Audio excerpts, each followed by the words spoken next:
Welcome everyone to Multidimensional Health with Dr. Tony.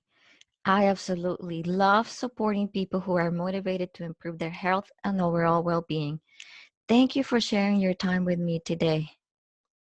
I am also motivated to help you cultivate more gratitude in your life, which will lead to an overall happier and healthier lifestyle and improve many aspects of your relationship as well. So, today we'll explore exactly how this is possible. Between the science behind gratitude, mental and emotional benefits, physical benefits, and even ways you can start to practice gratitude more daily in your life, we're really going to cover it all today. And my ultimate goal for today is for you to become more grateful. Remember, the law of attraction states that gratitude is an essential component of attracting good stuff into your life. The more you are grateful for what you have, the more you attract things to be grateful for. That is why I make building gratitude a habit of my daily life. So, what is gratitude? This might seem like a bit of a dumb question given the fact that we're all here to talk about it. But gratitude is a relatively easy concept. The Oxford English Dictionary defines gratitude as the quality of being thankful, readiness to show appreciation for, and to return the kindness. Pretty straightforward, no? In fact, it is.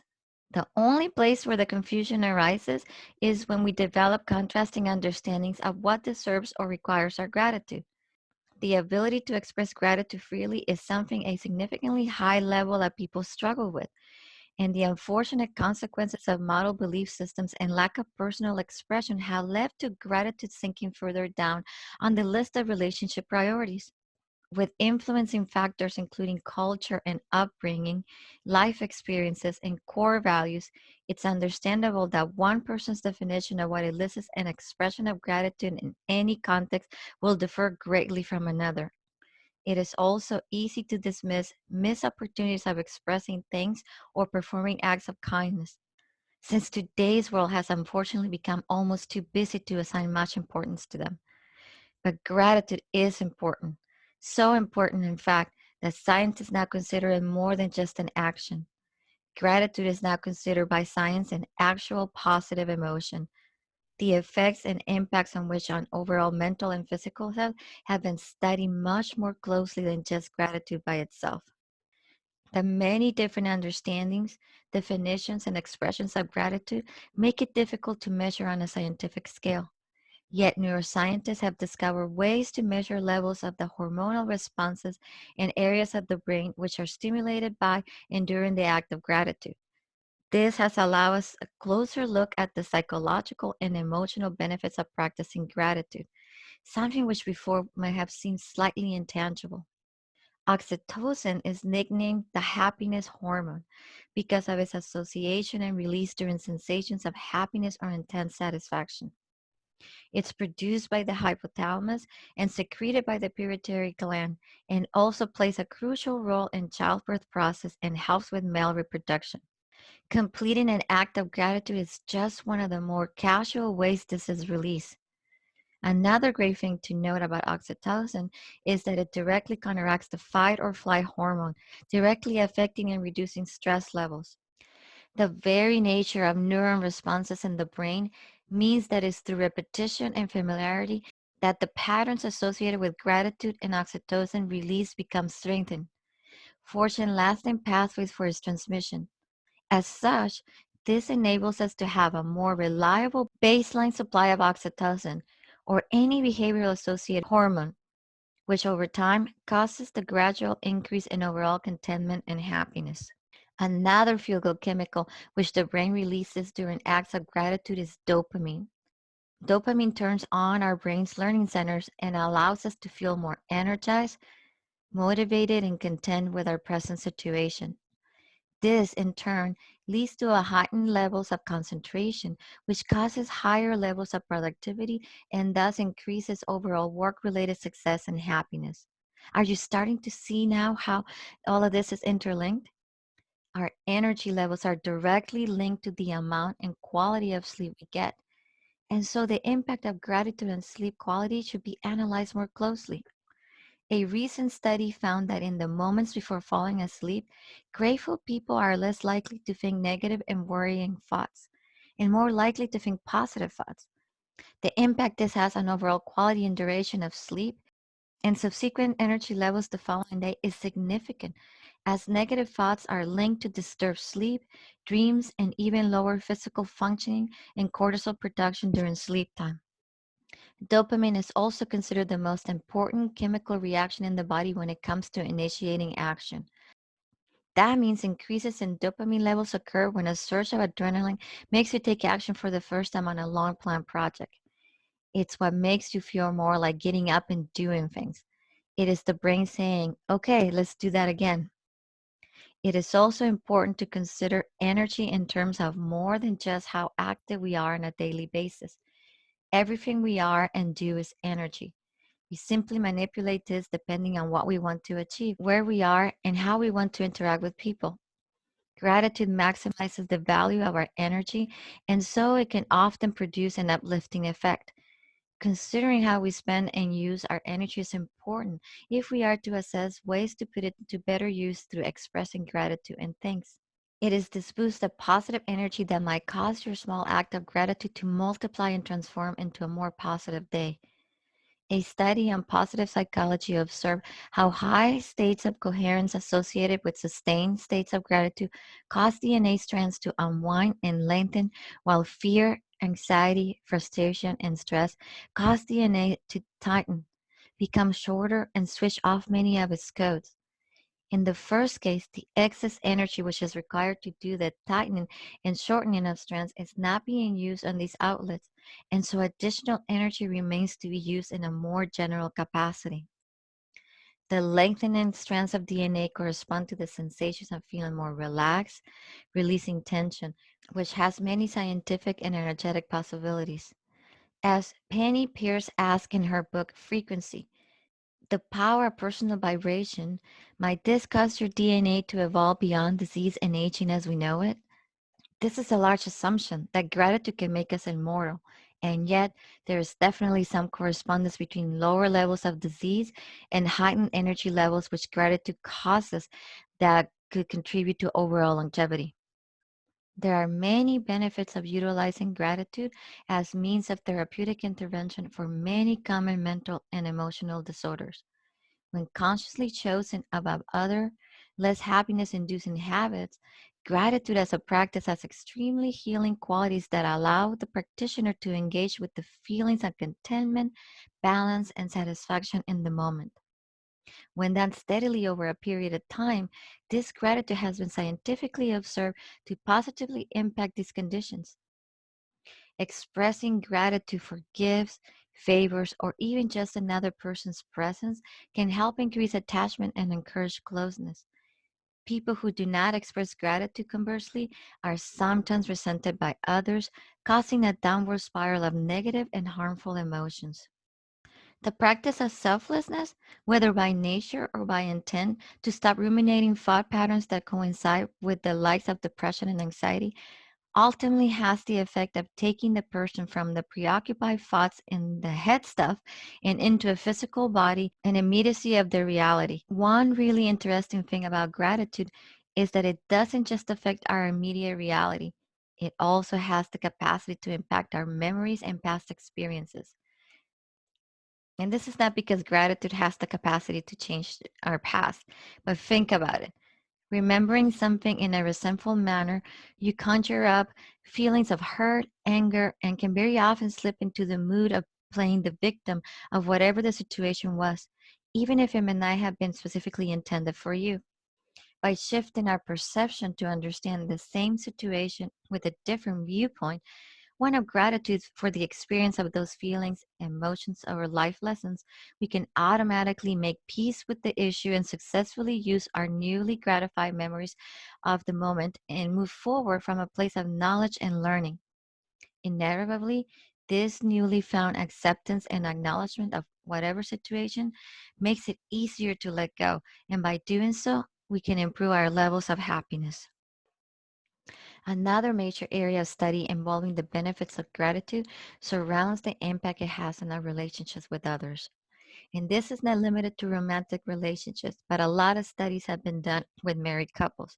For example, Scientists have coined the term Losada ratio to measure the ratio of positive expressions, such as encouragement and appreciation, to the number of negative expressions, such as disapproval, sarcasm, cynicism, and married partners.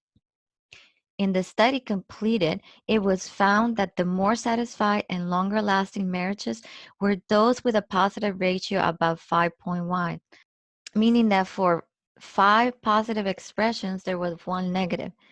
This shows clearly the impact of recurring positive affirmations and acts of genuine gratitude can have on a romantic relationship or any other kind of relationship. In terms of general relationships, both positive and negative social bonding, which occurs through most everyday interactions, also has the capacity to improve our happiness level and overall contentment. Again, this has to do with our levels of oxytocin. Perceived partner responsiveness underlies relational intimacy and is associated with feeling understood, accepted, and cared for.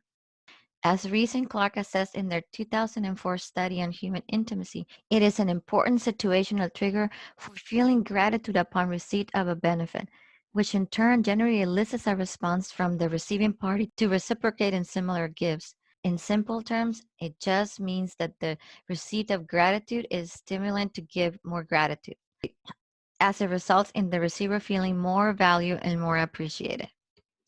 Emotional intelligence is a hugely important factor in establishing positive, healthy relationships both with oneself and others. Emotional intelligence is the capacity to be aware of, control, and express one's emotions, and also be able to handle relationships in an empathetic and conscious way. When it comes to gratitude, emotional intelligence is key as it helps us to be aware of when a relationship or situation requires or could benefit from the introduction of gratitude or some other positive emotion, like a child being bluntly honest about some aspects of his parents' private life in front of our friends. He's not emotionally aware enough to realize the feeling of embarrassment this might have caused. That is lack of emotional intelligence. This is a very basic example, as emotional intelligence stems much further than a child's ignorance. Once we reach adulthood, a lack of emotional intelligence can begin to cause problems in our relationships on both a work and a private level, generally manifesting in high instances of miscommunication, misunderstanding, and lack of ability to discuss or understand difficult emotions or situations. In Western society, this can largely be observed as the unwillingness to discuss pressing issues on account of the discomfort or upset that they might cause. Instead of minimizing the issues, however, this contributes to their growth and quiet empowerment. For gratitude to have a positive impact, a person must first become aware of their emotional environment and how they interact with it, having a baseline understanding of why and how feelings arise when they do. What habits have been learned or cultivated as a reaction to this or as a means of dealing with them, and knowing where change needs to or does not need to take place. That's emotional intelligence. The good news is that it has been proven that increasing gratitude can contribute to overall heightened emotional intelligence, as it calls into question the baseline awareness of emotions and how they impact any given situation. For instance, asking, "Am I grateful or am I ungrateful?" opens up the inner emotional dialogue, causing us to pause and assess our feelings honestly before acting and expressing. It's a funny interaction when someone thanks you for hard work, thoughtfulness, or effort. You feel good because you feel your energy has been valued. They feel good because they have received help and or guidance in a certain area. They have also honestly expressed gratitude for something which has assisted them or enabled a level of comfort or happiness to be reached which previously wasn't there, and you have thankfully accepted. It's a double-sided coin. Everyone benefits by gratitude. This is part of why gratitude is so effective. Self-esteem, happiness, and confidence are boosted. And in the majority of cases, there's a more positive internal and emotional environment created for all involved. In terms of those who suffer from low self esteem, gratitude can directly combat this and cause higher levels of satisfaction and self belief, where before the individual may have been spiraling into a dangerous self loathing circle frequently associated with various mental health issues. It also makes us directly focus on the positive rather than the negative, By expressing gratitude for fortune or positive elements of life, the focus is shifted from the negative, mentally damaging aspects which contribute to rumination and mental illness. By expressing gratitude for fortune or positive elements of life, the focus is shifted from the negative, mentally damaged aspect which contribute to ruminating and mental illness. We can all appreciate a good night's rest, but did you know that cultivating more gratitude through the rest of your day actually adds to your ability to maintain levels of deep sleep for longer?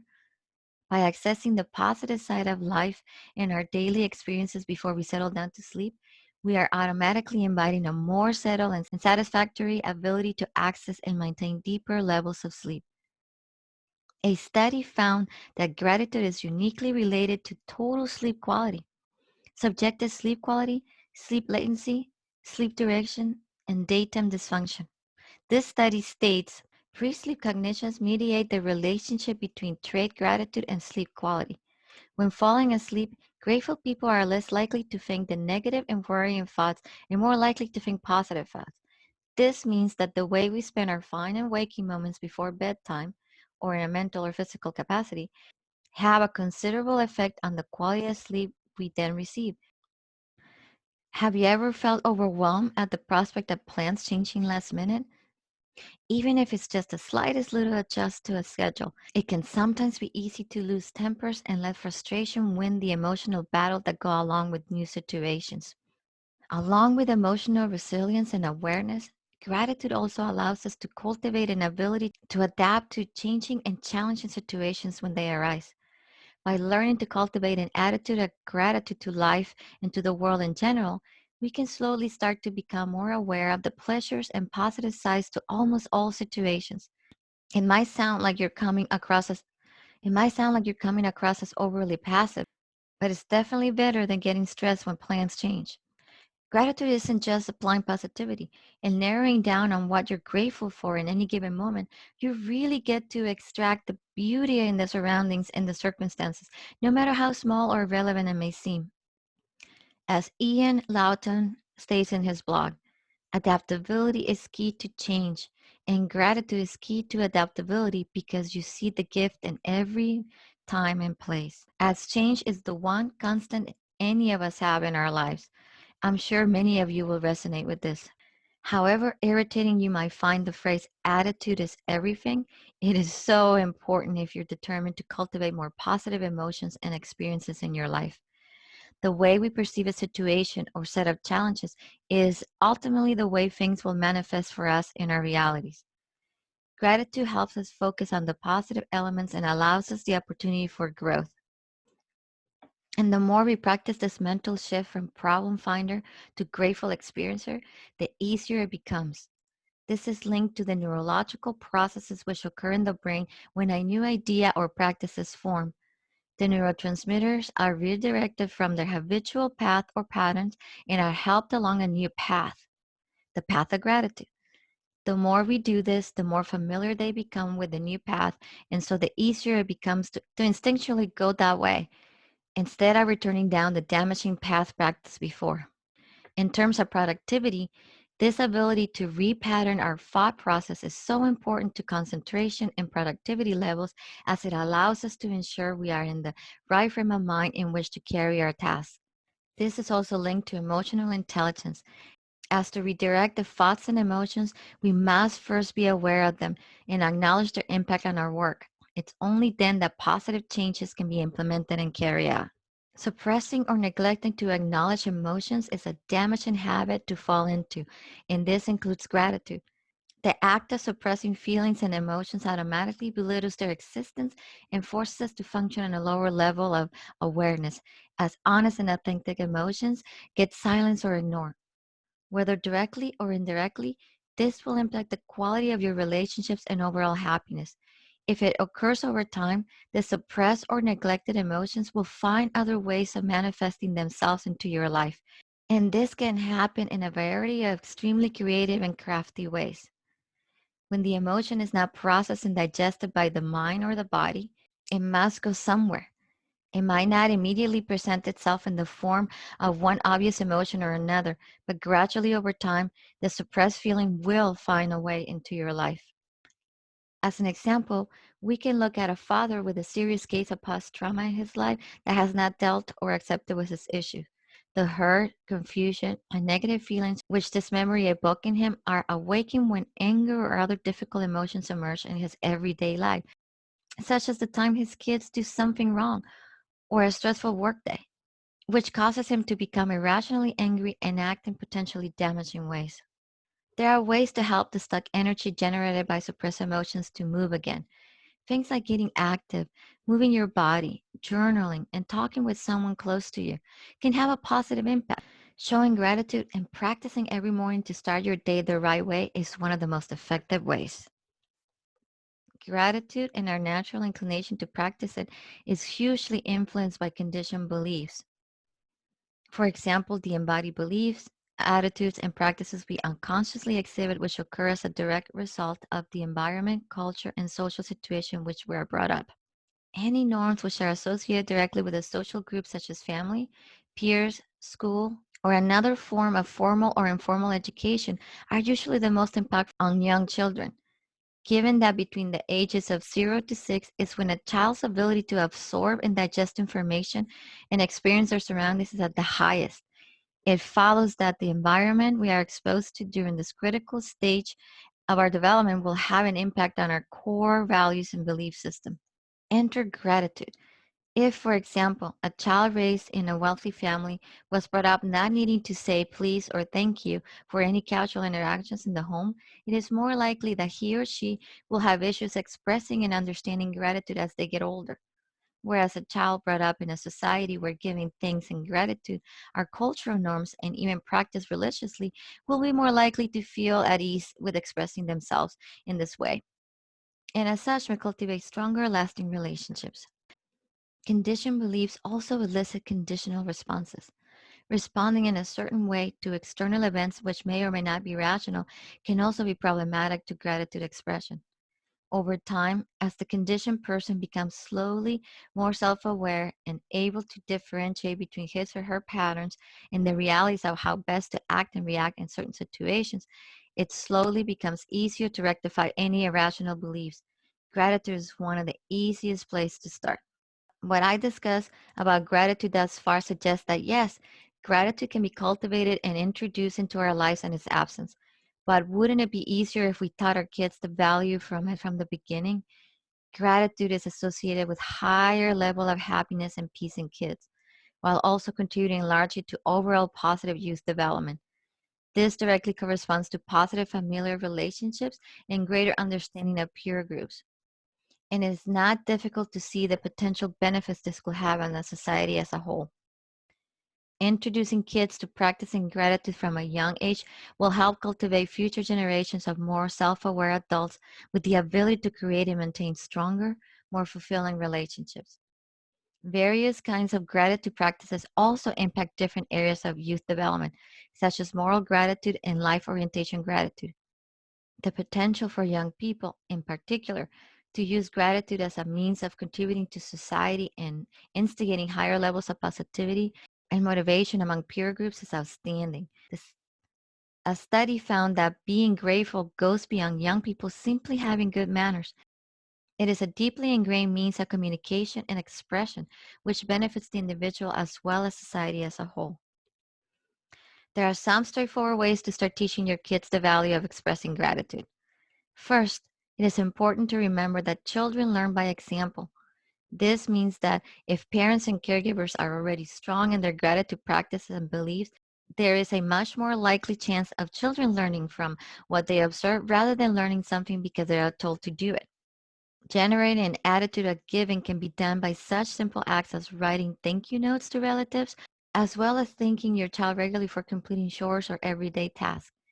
This in turn makes it more likely that they will complete these tasks again without being asked, and as such, it cultivates an overall healthier home environment. Another simple action which can be taken is to openly thank friends and family in the presence of your child, and then afterwards to explain why you did it. Again, this is more effective than merely telling your child to thank somebody or to give them a hug and a kiss. Children want to know why these things are required of them.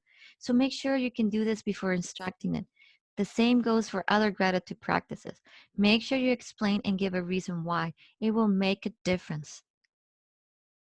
Gratitude shouldn't merely be a passing thought or observation, but rather a regular practice, much like a yoga or meditation. There are many ways you can practice, and these methods will vary depending on your lifestyle factors and environment. Perhaps the most effective and accessible way to start a gratitude practice is simply to begin keeping a gratitude journal. Writing down our beliefs and thoughts has a way of cementing them like nothing else does. And by giving our thoughts and emotions time to fully manifest and process their way through the mind and body, we are fully allowing them to exist in the present moment. And as such, we are more likely to be accepting of them.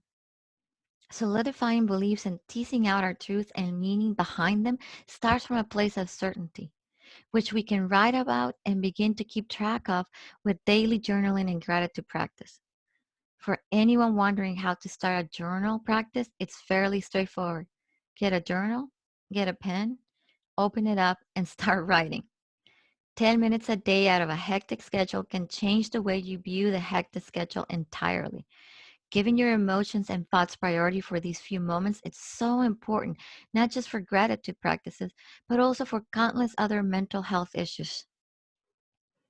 Now, why not try a 30-day challenge for gratitude journaling and see how that improves your mental fitness? It is a difficult process to envision, but once you start, it really can take effect quite quickly. Your gratitude journal doesn't have to involve paragraphs of prose and metaphorical language. It can be as simple as making a list of 3 things you are grateful for on that day. For example, today I am grateful for the sunshine outside, a healthy breakfast, and the good night's sleep that I just had. And do the same thing at the end of the day before you go to bed. It can be effective to reflect on whatever happened on the day that you are grateful for.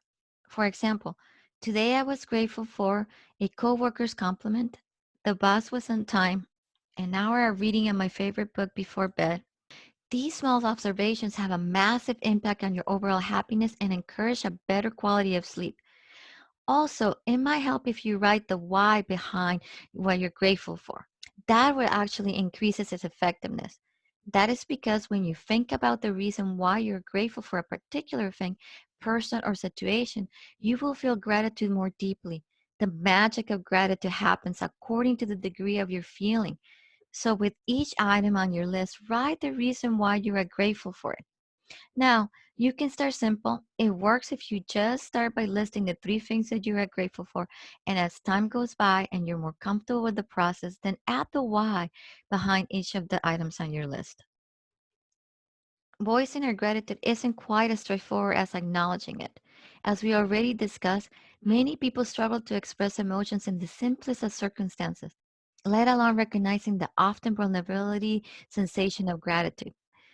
While we might be able to rationally and intellectually see how we should be grateful for our set of circumstances, there is a difference between this and allowing ourselves to take down the walls we built around the importance of having control and certainly and just appreciate things as they are. This means appreciating where we are without constantly striving to plan or think to the next task, the next thing to do, the next things to change, or worse, comparing. Self confidence is not necessarily a requirement to practice gratitude, and yet is a quality which is strengthened through the practice. By accessing the genuine affection that resides within us all for the blessings and positive things in life, we are automatically connecting to a part of us that is timeless and authentic, regardless of the circumstances. It's this authentic self which plays a vital part of our ability to let go of conditioned beliefs and perceive ideas about what we should or should not feel. Speaking up about our true opinions and authentic beliefs then comes much easier and gradually will lead to a surge in self confidence. Another way to practice gratitude is meditation. Gratitude meditation involves focusing all awareness on the person, thing, or event for which the person is grateful and sending all energy and awareness there instead of letting it be leaked out elsewhere. It's an age old practice which has gotten lost in our focus on personal gain and progression. According to Jack Cornfield, Buddhist monks begin each day with a chant of gratitude for the blessings in their life. Native American elders began each ceremony with grateful prayers to Mother Earth and Father Sky, to the four directions, to the animal, plant, and mineral brothers and sisters who share our earth and support our life. In Tibet, the monks and nuns even offer prayers of gratitude for the suffering they have been given. There are many, many ways to practice gratitude meditation, all of which vary depending on your lifestyle and location. At its core, gratitude meditation is a profoundly simple exercise, which often can include taking the time to simply appreciate the water that's in your kettle as it boils. In fact, it is so simple that it might not seem effective at first, but over time, the ability to stop and tune in acutely to the present moment and appreciate each little drop of coffee and plum of steam that rises from the kettle will extend itself into other aspects of your daily life. And you'll start to notice yourself becoming a little bit more present. And now, if you're looking for gratitude meditations, I have found that the Chopra Center has great audio meditations that you can listen to online at any time. And their website is chopra.com. Now, let's talk a little bit about gratitude in the workplace. Many companies are tapping into this newfound awareness and encouraging their employees to make efforts to support gratitude, as well as create an environment where positivity and gratitude are part of the corporate culture. We know from research that you can use gratitude as a way to retain your brain and boost effectiveness and happiness. In a research done by Sean Anker, 400 professionals committed to expressing 3 gratitudes a day, as well as taking other positive measures. After doing this for 2 weeks, their energy levels increased by 12% and their stress decreased by 20%, which positively contribute to meeting their goals and having better performance. Though you don't need scientific proof to experience the positive benefits of using your gratitude practices in the workplace. And you don't need the highest emotional intelligence like you either. It is easy to notice the boost in morale that comes from positive responses to a colleague's promotion or the gratitude of receiving a complimentary lunch. If we all took it upon one another to increase awareness of gratitude by practicing 3 gratitudes a day, the workplace mentally and our individual mentality could benefit so much. Difficulty making and sticking to decisions is a commonly observed symptom of anxiety and depression. The over anxious part of us knows the importance of making a decision and yet also worries about every potential outcome that may arise after making the choice. Having the ability to be thankful for whatever situation arises after you make the choice is an example of ongoing gratitude practice. All of a sudden, potential worries and uncertain outcomes are released from our need to control or detect them, and we can easily proceed with our decision in the knowledge that yes, we cannot control or imagine every potential outcome. We can choose to be grateful for whatever does arise as the result of our actions, and by choosing this, we are ultimately choosing less anxiety, less stress, and are also inviting more enjoyment and natural happiness into our lives. Forbes carried out a study on workers to ascertain their ability to make decisions in difficult and testing environments. The results said that the majority of workers who followed the gratitude plan noticed an increase in their level of patience, meaning they were more likely to pause before decision making and, as such, make clearer, more informed, and thought through decisions. The author, David DeSalvo, states, just as people in this study were preconditioned to feel grateful, there's likely benefit in putting ourselves in a grateful mindset to alter our perspective. What we can take from this is that gratitude is most beneficially used as a means of ensuring we have a baseline capacity to perceive the positive elements of every situation. Following this, the decisions we make based on these positive perceptions are more likely to have a positive outcome. If you haven't already been inspired enough to start exposing your kids and yourself to gratitude practices, check out the following studies. Jeffrey Frock, a psychologist and researcher, created a gratitude curriculum for kids ages 8 to 11. Here are the 3 things that children learn about the grateful feeling that we as adults could also implement in our understanding of the concept. He defined an act of gratitude as when someone has intentionally done something to benefit us, providing this benefit was costly to them. This benefit is valuable to us. Over several courses of gratitude lessons, he determined that by exposure, discussion, and informative, emotionally aware teaching, the overall levels of happiness and contentment within the school significantly increased. Studies were also carried out in less privileged schools to observe the risk associated with high risk and high stress environments for students, which had the same findings. As we near the end of our time together, I like to take this opportunity to allow you to think about your gratitude list right now. It doesn't have to be long, but I really do encourage you to do this exercise. Number one, make sure you're sitting comfortably. Close your eyes. Two, take a few deep breaths to steady your mind.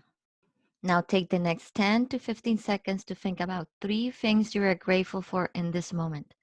Not earlier today, not this weekend, but right now. Write them down. Take the next few minutes after the show is done to be honest with yourself and think about how the things you wrote down made you feel. Part of practicing gratitude involves being emotionally aware and capable of acknowledging feelings for what they are and when they arise. In this way, we become more capable of cultivating states of ease and calm because we are more attuned to the initial stages or sensations, which might not be so calm or easy. It is all in the awareness. Did you see any shifts in your mindset from practicing gratitude? Part of the reason I love sharing on this topic is because gratitude really is the gift that keeps on giving. It has a powerful ripple effect that can start with a simple thank you as someone holds the door open for you, and yet result in a lasting feelings of self-worth, strength, and emotional awareness. Now it's my turn to express gratitude for you. I am so grateful for you joining me today, and I really hope that you learn beneficial ways you can cultivate gratitude and all its benefits in your life. I truly believe that gratitude has the potential to change the world and elevate our relationship. So, from the bottom of my heart, I thank you, and I'll see you next week.